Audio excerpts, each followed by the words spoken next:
Okay everyone, welcome to the new video on Scratch tutorials. In this video, we will see how we can uh, move this sprite.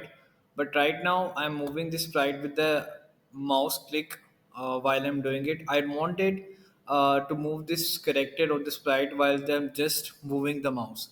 So for this, what you will need is first of all, you will need this when flag is clicked, and then you will need because we wanted do it forever, so we will need a forever loop for this case, and then you need a option go to the motion blocks, and you need to go to random position.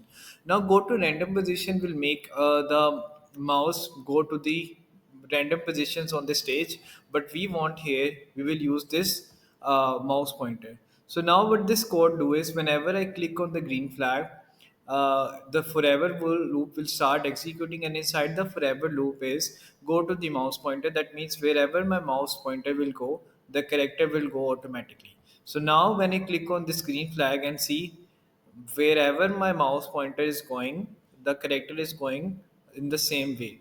Right now, I'm not pressing or clicking on the mouse, so that makes it more comfortable and easy to move to make the character move anywhere where the mouse goes.